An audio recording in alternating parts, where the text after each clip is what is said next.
അതെ, ദോശക്കടയിലൊക്കെ കിട്ടുന്ന സ്വാദിൽ നല്ല അടിപൊളി ഒരു ദോശ ഉണ്ടാക്കിയെടുത്താലോ? അതിനാദ്യം തന്നെ പാത്രത്തിലേക്ക് ഇത്തിരി വറ്റൽമുളകും തക്കാളി ഇട്ട് കൊടുത്ത് ചൂടുവെള്ളത്തിൽ ഒരു 20 മിനിറ്റോളം ഒന്ന് കുതിരാൻ വെക്കുക.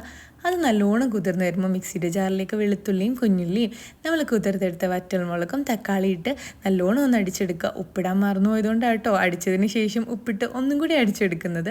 നിങ്ങൾ ആദ്യമേ തന്നെ അടിച്ചെടുത്തോന്നേ. അതിനുശേഷം നമ്മൾ ദോശമാവ് എടുത്ത് കല്ല് ചൂടാവുമ്പോൾ നല്ല നൈസായിട്ട് നമ്മുടെ ദോശ ഒന്ന് പരത്തിയെടുക്കുക.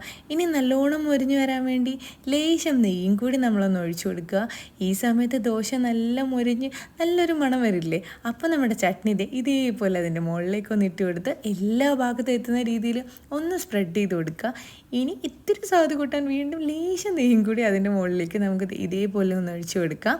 ഇനിയിപ്പോൾ നമ്മുടെ ദോശ എല്ലാം മൊരിഞ്ഞ് നല്ല സെറ്റായി വരുമ്പോൾ ഒന്ന് മടക്കിയെടുത്ത് ഒരു പാത്രത്തിലേക്ക് വെച്ചിട്ട് ഒന്ന് കഴിച്ചു നോക്കി. സംഭവം പൊള്ളിയാണ്.